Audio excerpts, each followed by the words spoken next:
So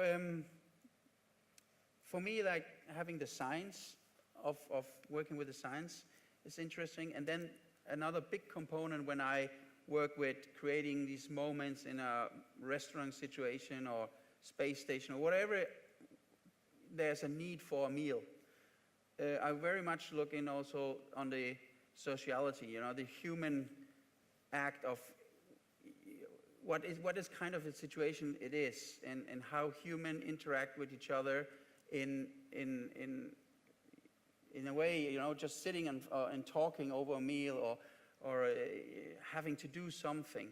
And there I was, you know, I was asked Carole, like, where did it start? Like, where, you know, now we know the human brain works like that, and you can taste and you can be creative, but where does the interaction between human, how important is it? Or is it important, or is it just something I think about?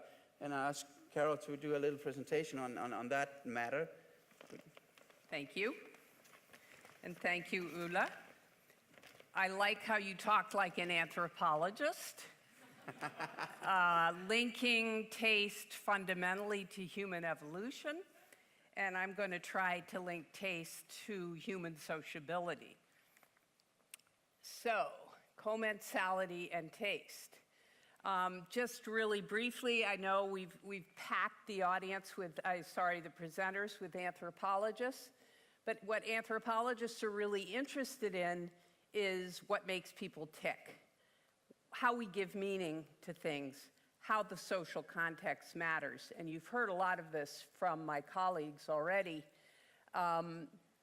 The way we work is through observation and interviews, and my particular method for about, 30 years has been this method of food-centered life histories, where I get people to talk about everything to do with beliefs and behaviors surrounding food in their lives. And the purpose is telling to live, getting people's stories so that they live on, and we enrich the universe of human understanding through the stories we collect from our subjects. So this is one of them. And what I want to do today is borrow my colleague Penny Van Esterik's concept of commensal circles, which, of course, commensality comes from sharing the table, but it's all the ways in which humans constitute social groups by eating together. And so the first and most intimate commensal circle, which Ulla already depicted very beautifully, is the mother-infant or the caregiver-infant feeding dyad, which is the first both sort of chronological commensal circle, but also the most intimate. And then from there we have the sibling family relationships that are constituted around eating together, the community relationships that are constituted by eating together, and finally the occasional coming together that strangers go through, such as our dinner last night, where we were commensals, eating together, getting to know each other in a situation of food consumption. So the cases that I'm going to refer to come from my work that I did in Tuscany, and then I'm currently just finished a project in Sardinia on food activism, where I've been interviewing people about the ways they use food to try to change the world. And I want to refer to this research on Florence and the words of Elda Seminara that you see there on the left, whom I interviewed in 1984.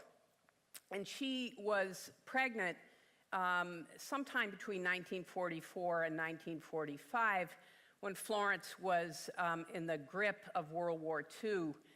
There was very little food, and the Germans were on one side of the river, the Americans were on the other, and she became pregnant, and before anyone in her family knew she was pregnant, her father came home with a salame toscano, Tuscan salami. And she saw it and she said, "Oh, I saw that salami, I craved it, I wanted that." And there is a belief that a pregnant woman should be given whatever she craves, lest there be bad consequences. And they call this le voglie, the desires of pregnancy. And she desired that salami, and once they found out she was pregnant, so cut it quickly and give it to her. Well, what she told me was she used to brush her hair off her forehead, and they believed that the craving of the mother would leave a birthmark on the infant, on the fetus, who would soon become an infant, in the shape of the desired food. And sure enough, her daughter was born with a mark of salami on her forehead. And not only that, but for the rest of her life, she was a passionate lover of salame toscano. So I think this is a beautiful sort of metaphorical or narrative example of how what the mother eats during her pregnancy affects the tastes of the child. And I'm not an expert on this, but I will quote Elda again, where she said that she was encouraged to eat foods that would be pleasing to the baby once she started breastfeeding.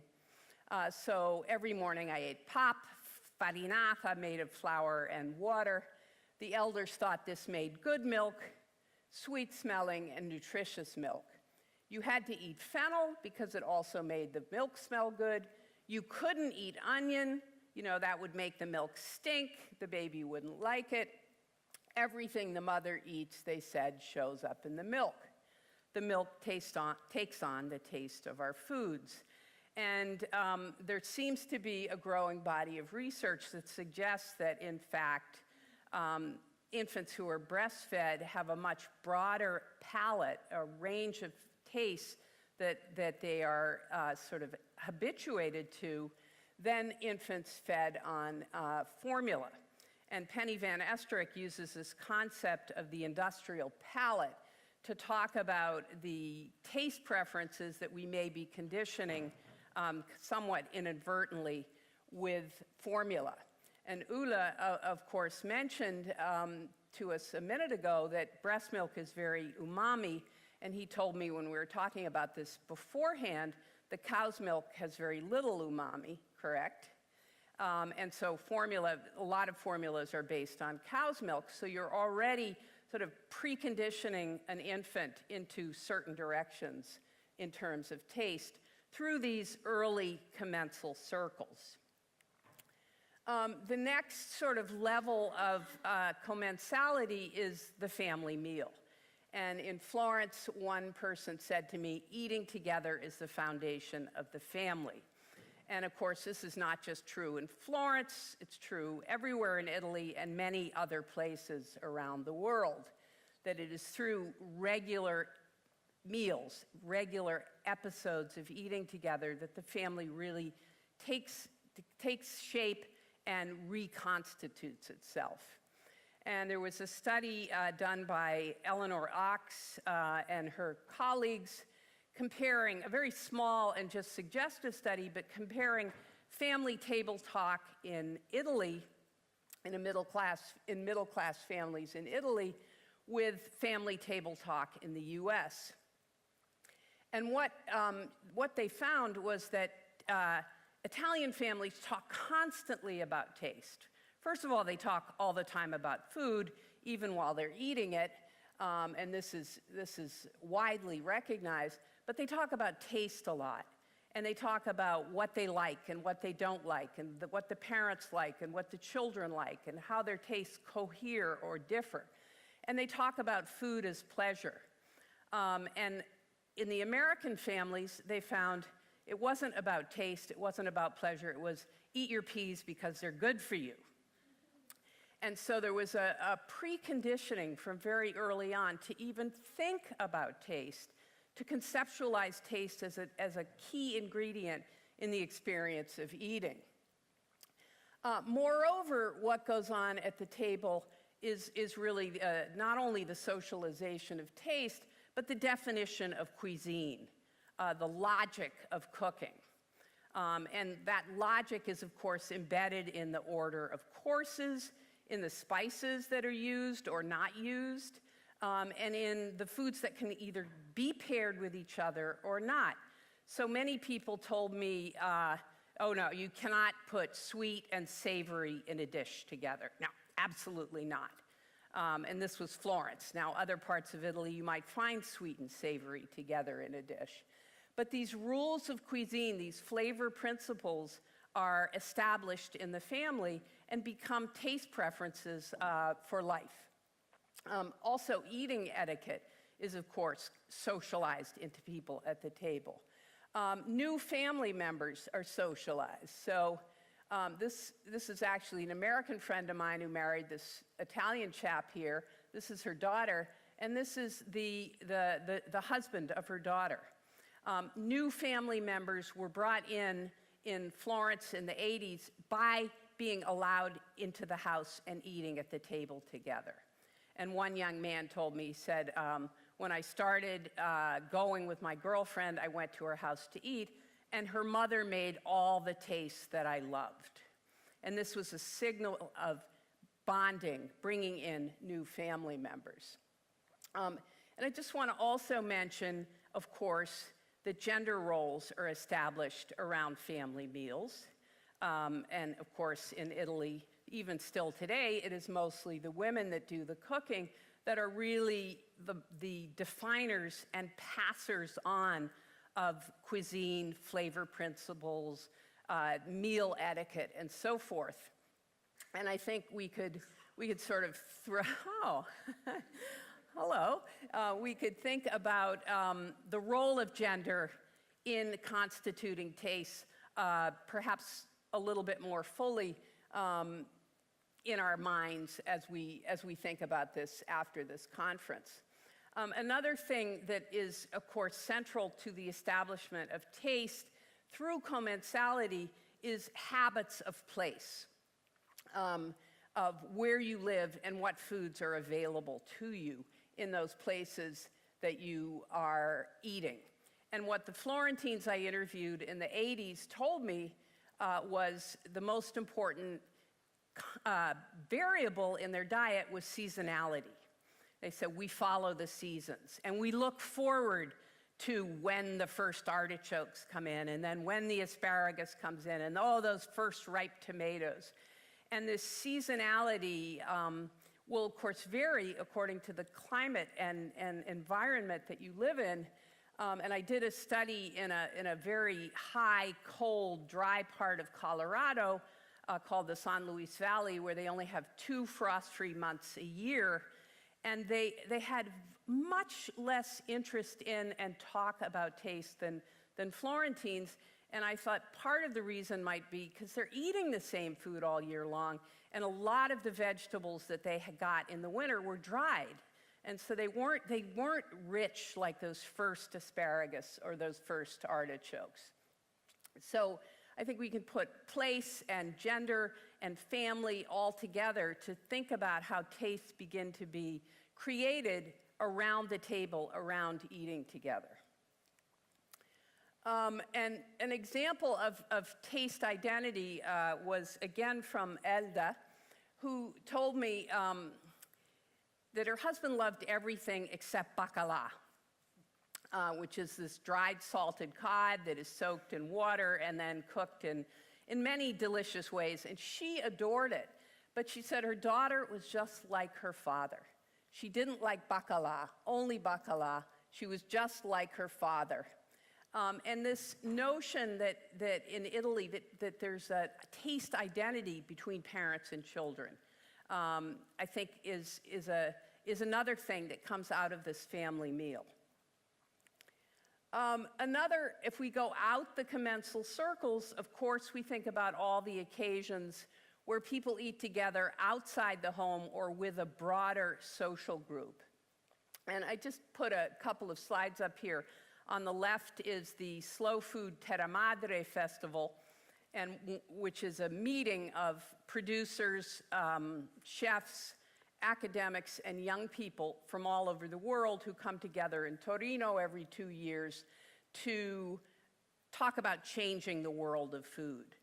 It's a form of food activism, changing the world by changing our food system. And key to that meeting was getting everybody together at the table to eat together, and of course all those spontaneous encounters that occur. And of course we all know, and Thorsten I'm sure will talk to us more about this, how restaurants can be places where people come together to both socialize, create social bonds, but also to experience new tastes. There's a study by Yves Legrand, who she studied a kind of pop-up vegan dinner that is held in Lisbon. I think they did it once a month or once a week, but where people came together to eat vegan food. So you're establishing a community of vegans who are getting to know each other as sort of vegan ideologues, but also as vegan tasters. And so this is kind of the next level out.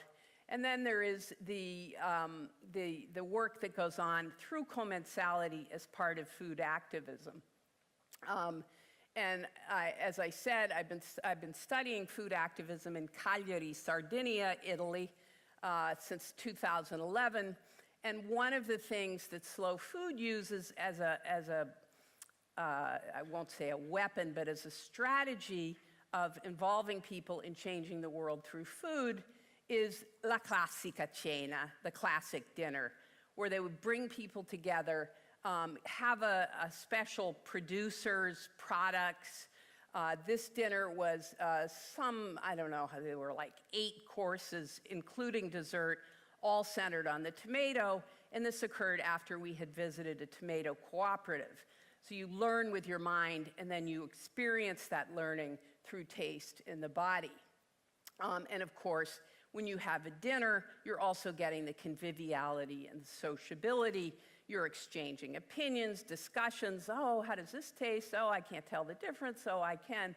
And it involves a process of engaging socially, intellectually, and corporally in the taste experience that I think helps as people are trying to change consciousness and change habits. So to pull this all together, I'll suggest that commensality creates community. It produces shared tastes and notions of deliciousness, also notions of disgust, and something that we haven't talked about much over these days, it also creates boundaries between insiders and outsiders. So if you were creating a group by eating together, the people that you won't eat with or don't eat with are outside your group. And we see this a lot with immigrants coming into a community. You'll hear people saying, oh, I can't stand the smells. The apartment building stinks now of strange, unfamiliar flavors. Our flavors are different. We don't use those same tastes. And so I think at the same time as commensality creates social groups, it also creates exclusion. So thank you.